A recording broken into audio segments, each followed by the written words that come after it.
Hello, I'm Paul Beckwith. One of the most interesting papers that I've come across in a long time just came out a few days ago. It's basically a meta-analysis that seeks to explain why dogs wag their tails. So, a team of biologists, life scientists, and animal researchers affiliated with several places across Europe and one in the US conducted a meta-analysis of dog tail wagging to find out if the combined efforts of multiple research efforts might explain the behavior. So they analyzed all of the previous papers that have dealt with this issue. So in their paper published in the journal Biology Letters, which is open source, and I'll show it in a minute, the group described several theories that have been developed and which they see as the most likely possibility. So dogs, of course, are known to wag their tails when reuniting with their owners or even other dogs they know and like. Most animal scientists agree that such behavior is likely a form of communication, a means of expressing happiness when seeing someone they have missed. But how did this behavior evolve? Wolves and foxes do very little tail wagging. Thus, tail wagging appears to be a trait that evolved during the domestication process. So to gain some insight into the origin of the tail wagging, the researchers looked at research databases for ideas put forth by others looking for the same answer. Now, they didn't find any sort of consensus. No one really knows how or why dogs started wagging their tails, but they did find that prior research has yielded evidence that it originated during domestication. Silver foxes that were reared in captivity over multiple generations, for example, tend to also start wagging their tails more. Dogs, I didn't know this, dogs tend to wag more to the right when they're happy and to the left when they're stressed or afraid. Testing of hormones in dogs wagging their tails versus sitting silently showed, unsurprisingly, that the dogs wagging their tails were more excited, aroused, or just plain happy. One relatively new theory suggests that tail wagging came about as humans selectively bred for more tail wagging for no better reason than that humans respond well to rhythmic behaviour. Rhythmic behaviour, I wonder why that is. The researchers conclude that stronger evidence is required to narrow the existing theories and perhaps gain more insight into the factors at play when humans domesticate animals in general. So fascinating. So let's look at the actual paper. I guess I'll have to also find stuff on why cats meow, but that's for a future video. So here we go. Why do dogs wag their tails? Fascinating topic. Tail wagging is a conspicuous behavior in domestic dogs. The Latin name is Canis familiaris, familiar wolves. Despite how much meaning humans attribute to this display, we attribute a lot to this display. Its quantitative description and evolutionary history are rarely studied. So this paper looks at the mechanism, the reasons behind the function, and the evolution of this behavior. So there's two hypotheses to explain tail wagging in dogs compared to other canids. During the domestication process, enhanced rhythmic tail wagging behavior could have arisen as a byproduct of selection of other traits like docility and tameness, or it could have been directly selected by humans due to our proclivity or our like for rhythmic stimuli. Okay, so they invite testing of these hypotheses through neurobiological and ethological experiments, which will shed light on one of the most readily observed yet understudied animal behaviors. Targeted tail wagging research can be a window into both canine ethology and the evolutionary history of characteristic human traits. Okay, so domestic dogs, Canis familiaris, hereafter dogs, are the most widespread carnivore in the world. We have an estimated population of 1 billion individuals on the planet. They're present in nearly all areas where humans occur. Through the simple act of sharing physical space, humans directly interact with dogs in many contexts and must use different cues and modalities to effectively communicate. Visual signals are used as communication cues in both human-dog and dog-dog interactions. Tail attributes such as carriage, i.e. the position of the tail, is it high or low, and wagging provide readily observable informational cues which humans use to infer the inner states of dogs. I think we should stick tails on every robot, right? If the robot's about to, if the robot's very happy, then the tail will be wagging. And if it's mad and the tail suddenly goes between the legs, or there's cues that mean the robot might attack. So yeah, we should stick tails on robots. Tail wagging, defined as the repetitive movement of the tail across the mid-sagittal median plane, may well be one of the most conspicuous of all animal behaviors for humans to observe. The human sensitivity to and intuition for dog tail movements, right? Tail wagging is generally associated with positive vibes. It's so strong that engineers have levered it when designing user interfaces for utility and social robots. There you go. I don't know. I mean, I've never seen tails on robots. Despite the ubiquity of dogs in our lives, they're everywhere, and all the meaning we ascribe to tail wagging, quantitative studies to date have led to patchy results, and a structured theoretical framework is missing. So space travel, I think they should always include dogs. Good for morale of the people traveling. But NASA's never studied that. How come there's no dogs on the space station? When Musk sends hundreds of people to Mars, he's got to include dogs. After this video, I'll try to contact him on Twitter and suggest that he needs to incorporate this on his planning for going to Mars. Need to send some dogs along.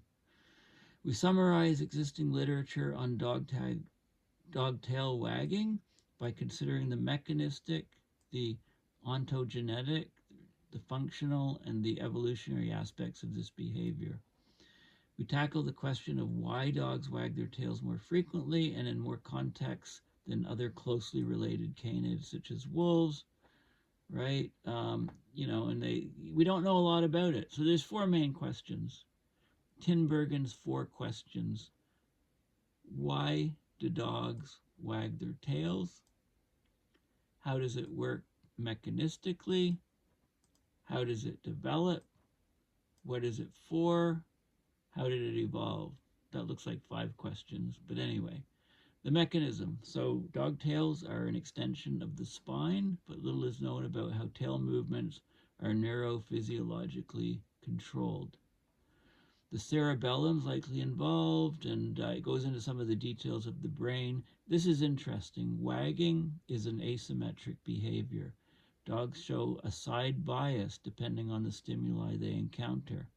This suggests brain lateralization in dogs. In other words, left side of the brain controlling the right side of the brain controlling the left, and the brain having different functions on the right and left. Dogs exhibit a right side wagging bias. This is determined by the left hemisphere of the brain activating for stimuli that have a positive emotional valence. So when they see their owner or a familiar person, they're very happy, they tend to wag on the right side. I'll be looking at my dog in a different way from now on. On the contrary, they show left-biased wagging, hence right hemisphere activation, for stimuli that elicit withdrawal. When shown an unfamiliar dominant dog or when in aggressive situations, the wagging is biased to the left side of the body. I didn't know that. I thought all wagging was equal. Dogs can also perceive wagging asymmetries in robot dogs and conspecifics. What's a conspecific? Conspecific. A member of the same species. Okay. Why don't they just say a member? Oh, so yeah. I mean, my dog definitely associates more with his own species, his own breed. Dogs show more behavioral and physiological signs of stress when watching video silhouettes of left bias wagging dogs compared to right bias wagging dogs. Okay, so dogs can tell, what the wagging means on the left or right. This is important to know for dog owners. Several studies have documented positive correlations between the time spent tail wagging and the heart rate, although links between wagging and heart rate variability are less clear. Tail wagging is frequently associated with both positive and negative arousal, suggesting a correlation with arousal-related hormones and neurotransmitters in the brain. So there's indirect evidence linking oxytocin, which is a feel-good hormone, and tail wagging, especially when dogs are reunited with a familiar human. But associations between tail wagging behavior and cortisol, that's the fight or flight hormone, the stress hormone, are inconsistent. Baseline cortisol levels can vary with many other parameters. Tail wagging is typically analyzed as one broad behavioral category without taking into account its multidimensional nature and parameters. So the idea of the left versus the right tail wagging, people don't know the difference. So this is interesting. One study found that aggressive dogs wagged their tails more and had lower serotonin levels than non-aggressive dogs. A result that's obviously counterintuitive to the widely held human belief that tail wagging is linked to positive valence in dogs. Okay, so the ontogeny. So how does tail wagging change in one individual throughout their life? Nobody studied that. One study quantified behavioral features of dogs and wolf pups, including tail wagging, during object preference tasks.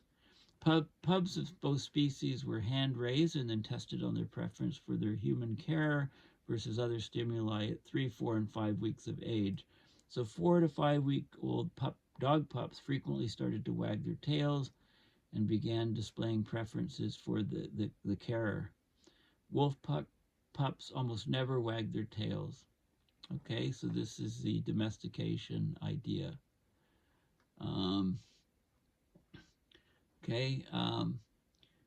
Wagging shifted from left to right side biased as dogs became more familiar with an experimenter. So they became happier and more used to an experimenter. So the right side was wagging, not the left side, which is the fear-based side, or the stress-based side. So function, both tail movement and tail carriage. Tail carriage. So tail movement is the wagging. Tail carriage is the tail up, is the tail down. They convey information in dog-dog, dog-human, and dog-object interactions. Tail wagging with low carriage, that's as the tail sort of down low between the legs. Well, you know what that means. It's a visual sign of appeasement, submission, or non-aggressive intent. The combination of tail wagging and tail carriage is a reliable status indicator of formal submission and subordination in dog-dog interactions. It's also an appeasement. Tail wagging is used as an appeasement or affiliative signal in dog-human interactions. One study found that in food denial situations, dogs wag their tail more when a human was present versus not. So tail wagging might be a question or a request. Give me food, give me food. Dogs frequently wag their tails when interacting with familiar and unfamiliar humans, but wag the most when their owners are present. Dogs also wag their tails in response to non-social stimuli like food, fans, and plastic bags. Tail wagging is basically indicating positive emotions and or high arousal, but not fear or stress in those situations. Okay, so the evolution, which is fascinating. Tails are common across vertebrates. They originally evolved for locomotion. Many animals also using tails for balance and swatting pests. Think of the huge tails on squirrels for balance when they're jumping from branch to branch. Swatting pests, I think elephants use their little tail to try to swat pests off their bodies. In canids, tails are no longer primarily used for locomotion, but they're used for ritualized communication. Dog tail wagging can vary by individual, sex, and breed. Dogs wag their tails more frequently and in more contexts than any other canid. Differences in dog and wolf tail wagging behavior appear as early as 3 weeks of age, even when pups of both species have been raised in the same way. Okay, so domestication, the effect of domestication on tail wagging behavior. Of course, domestication is defined as an evolutionary process arising from an ecological interaction.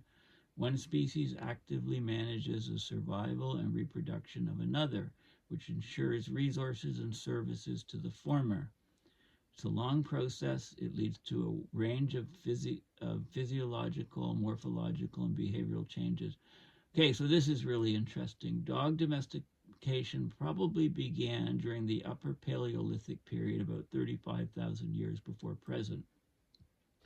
In domesticated dogs and some other mammals, changes associated with domestication include fur depigmentation, so color change in the fur, reduced facial skeleton, reduced teeth size. They don't need to be such voracious carnivores. Changes in overall body size and proportions. And I'm wondering if big dogs getting smaller, small dogs getting bigger, I'm not sure. The emergence of physical attributes like floppy ears and curled tails. Floppy ears, my dog's got them in spades. Curled tails, yes he does. Reduced brain size, okay, they're not as smart, they don't have to fend for themselves, they can rely on humans. Reduced aggression, increased docility, and variation in hormone levels resulting in behavioral changes like reduced response to stress, so calmer. Comparative studies between wolves and dogs have shown that the domestication process shaped dogs' cognition and sociability in both dog-dog and dog-human interactions. Dogs show a sophisticated ability to communicate and cooperate with humans. Like they efficiently perceive and respond to human communication cues like pointing and gaze. Okay, so, maybe the tail wagging is a byproduct of these other traits. That's the domestication syndrome hypothesis. So domestication can lead to the emergence of genetically linked but unexpected traits, which are byproducts of a more targeted trait selection. Okay, so changes in tail wagging behavior could have arisen as a product of selection for other traits like tameness or friendliness to humans. Okay, silver foxes that were bred over 40 generations were selected for tameability and docility, and they did some tail wagging, but it wasn't selected for. So that adds some support for that theory. But dogs wag way more. There can be a genetic link between the selection for tameness and tail anatomy. But there's other domestication hypotheses, like the deferential behavior hypothesis, the emotional reactivity hypothesis. Right, so tail wagging behavior may have been targeted directly in domestication, with humans consciously or unconsciously selecting for dogs who wag their tails more often and potentially more rhythmically. This is a domesticated rhythmic wagging hypothesis. Tail wagging is a stereotyped cyclical and rhythmic behavior. Very extensive multidisciplinary evidence shows that humans have remarkable abilities to perceive and produce rhythmic sequences, particularly isochronous patterns where events are evenly spaced in time. Thinking sex here. How this behavioral trait appeared in humans is still not clear. I think it's pretty clear, but cognitive neuroscience shows that human brains prefer rhythmic stimuli, which trigger pleasurable responses and engage brain networks that are part of the reward system. I think it's the limbic system. These rhythms could have driven human selection for the conspicuous rhythmic wagging of the tail in dogs. I think this is probably the most likely theory. That would be my guess. But tail wagging is not uniform across breeds. Hunting dogs wag their tails more than shepherd type dogs, herding dogs. and have also experienced different selective pressures through domestication. So that's interesting. The jury's still out on that, and they talk about um, recommendations and further directions for research, because dog tail wagging may in fact be one of the most visible, prevalent animal behaviors in the world, but it has never been analyzed in a systematic way. Most studies have measured when, for how long, or at what rate tail wagging occurs. These types of analysis are useful but limited in scope and make teasing apart different evolutionary hypotheses challenging. So basically, most people don't even realize that tail wagging is a multidimensional trait. Wagging on the right is different from wagging on the left. The tail position, whether it's high or low, is very important. The wag speed, the wag asymmetry from left to right, the wag amplitude, right? All of these things can vary depending on the portion of the tail being considered, either base, central portion, or tip. Each tail movement parameter could be under different levels of neural control, have different functions, and convey different information. Maybe we can start to communicate, to speak to our dogs through the movement of the tail. Maybe we can design an AI robot that does all these different tail functions to communicate deeply to dogs, right? Interesting ideas. I'm just, thinking out loud. To better characterize the behavior as a whole and distinguish between types of tail wagging, our first suggestion is to perform precise behavioral analysis of high-quality tail wagging videos in concert with newly developed automated tracking tools specific to this oscillatory behavior.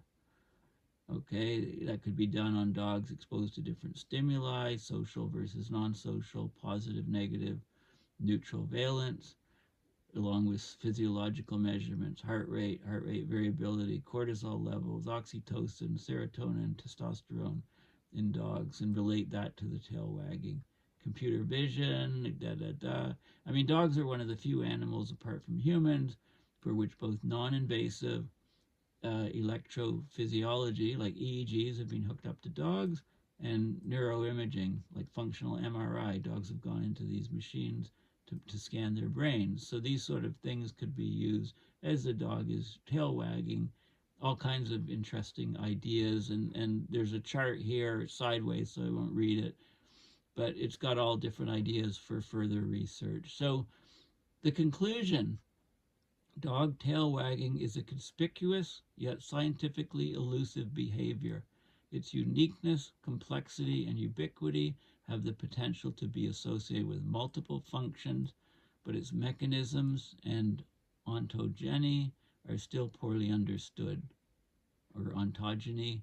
These knowledge gaps prevent us from fully understanding the evolutionary history of modern tail wagging behavior and what role humans played in the process. So a more systematic and thorough investigation of tail wagging will not only better map this iconic dog behavioral display, but also provide indirect evidence into the evolution of human traits, such as perception and the production of rhythmic stimuli. So fascinating article, really amazing article. And if you like my work, please consider donating at paulbeckwith.net to my PayPal to support my research on videos on climate change and on dog tail wagging, and maybe soon on cat meows. Thanks again. Bye for now.